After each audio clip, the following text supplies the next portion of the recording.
आला हजरत कहते हैं बेरूपिया था, मदारी, रूप बदल बदल के दिखाया करता था, बादशाहों से इनाम लेता था। एक दिन औरंगजेब आलमगीर के पास आ गया, कहने लगा मैं रूप बदलूंगा, अगर आप पहचान ना सके तो मैं इनाम लूंगा।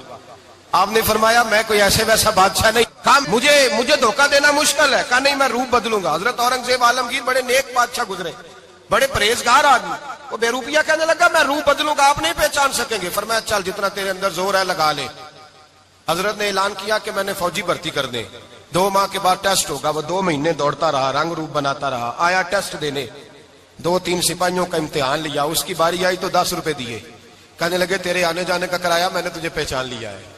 कुछ दिनों के बाद जाने लगे सफर पर, तो भिखारी आ गए खैरात मांगने, उसने भी सारे मुंह पर स्याही मार ली, कपड़े फाड़ लिए, सर के बाल मुंडा लिए, भवें तक कटा ली, बदरंग होके आया, कासा आगे किया तो हजरत ने 10 रुपए डाले, कहने लगे तेरे आने जाने का किराया मैंने पहचान लिया है।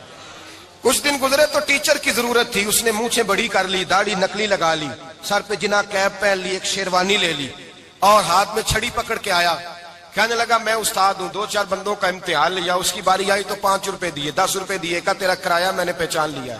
2 साल गुजर गए, वो जब भी आता हजरत पहचान लेते। एक दिन सफर पे जा रहे थे, बहुत बड़ा लश्कर था, जिहाद करने जा रहे थे औरंगजेब आलमगीर, तो देखा एक पहाड़ी है, पहाड़ी पे लोग जा भी रहे हैं आ भी रहे। औरंगजेब आलमगीर पूछने लगे यहाँ क्या है, कहने लगे बाबा जी बैठे हैं दुआ करते हैं, अल्लाह के नेक बंदे हैं। औरंगजेब कहने लगे यार पुराने लोग सारे ही अल्लाह वालों को मानते, ये भी मुसीबत आई है जितनी नहीं आई है, सारे लोग ही मानते।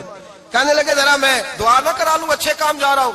औरंगजेब बादशाह थे, बादशाह लोग नाजुक मिजाज होते हैं, घोड़े से उतरे, बड़ी मुश्किल से पहाड़ी पे चढ़े, ऊपर गए तो लाइन लगी है, बाबा जी गार में बैठे, कहने लगे मैंने मिलना, मैं औरंगजेब हूं। उन्होंने कहा हमारा बाबा उस तरह का पीर नहीं कि अमीर आए तो रंग और हो, गरीब आए तो और हो, यहाँ अगर मिलना है तो लाइन में लग जाओ, सब एक जैसे। अब लाइन में खड़े हो गए, 50 आदमी आगे थे, कहते हैं 51वां नंबर था, थक गया धूप में खड़ा खड़ा। जब मैं पहुंचा गार के दाने तो मैंने बाबा जी के चेहरे पे नजर डाली तो बड़ा नूरानी चेहरा, बड़ी खूबसूरत लबो लहजा। मैंने कहा मेरे जैसा आदमी भी पगड़ी बांध ले तो अच्छा लगने लग जाता है, बड़ा खूबसूरत अंदाज। कहते हैं मैं उनके पास अत्ताहियात की हालत में बैठ गया, मैंने कहा हुजूर मैं जा रहा हूं जिहाद करने, दुआ करना। बुजुर्गों ने हाथ उठाए, अल्लाह इसकी मदद फरमा, दीन को गलबा अता फरमा, इसे दीन का सच्चा पक्का सिपाही बना। फिर थपकी दी, 2-4 नसीहतें भी कर डाली, देखना जुल्म न करना, ज्यादती न करना, जब तू जीत फखर न करना, गुरूर न करना, नसीहतें भी कर दी। कहते अब जब मैं उठा तो 2-4 दिनार बतौर नजराना मुसल्ले के नीचे रखे, और उल्टे कदम जब मैं गार से उतरा उन्होंने रुमाल झाड़ा और उठ के खड़े हो गए, कहने लगे आज नहीं तूने पहचाना, आज नहीं तूने पहचाना, मेरा इनाम बनता है, आज नहीं पहचाना, ला पैसे। औरंगजेब कहने लगा यार तूने हद कर दी, कहां चढ़ा कहां खड़ा रहा, धूप में थक गया, कमाल कर दी भाई तूने, बता तू क्या लेगा, अब तो देख जल्दी बता, अब कितने लोग पीछे धूप में खड़े हैं, लश्कर सारा खड़ा है, क्या लेगा। उसने कहा सबसे कीमती हीरे वो हैं जो तेरे सर के ताज में लगे हुए हैं, मुझे तेरा ताज चाहिए। ओ भाइयों सुनना और याद रखना, मेरे आला हजरत कहते हैं बादशाह ने सर के ऊपर से ताज उतारा, बहरूपिये के कदमों में रखा और कहने लगे ये ले, और ये तो तेरा मांगने पर मैंने दिया है ना, मैं वापस आता हूं तो आना मैं अपनी मर्जी से भी तुझे दूंगा, तूने औरंगजेब जैसे बंदे को धोखा दिया, आना मैं उस वक्त भी दूंगा। वो देख बस बात खत्म हो गई, हद हो गई। देकर कहते हैं जब मैं पलटा ना वापिस, बहरूपिये ने आवाज दी बादशाह ठहर जा, तो मैंने पलट के देखा तो कहने लगे ये अपना ताज ले जा, उठा और ले जा।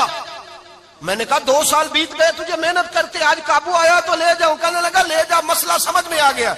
मैंने कहा मुझे भी तो समझाना, तो कहते हैं वो फूट फूट के रोया, उसकी आंखें बरस पड़ी, सैलाब की तरह आंसू बह निकले, तड़पा और रो के कहने लगा बादशाह मैंने झूठ मूठ रसूलुल्लाह की गुलामी इख्तियार की थी, झूठ मूठ की दाढ़ी, झूठ मूठ की पगड़ी, झूठ मूठ का फकर, मैंने झूठ मूठ नबी पाक का लिबास पहना है, तो तेरे जैसे बादशाहों के ताज मेरे कदमों में आ गए हैं।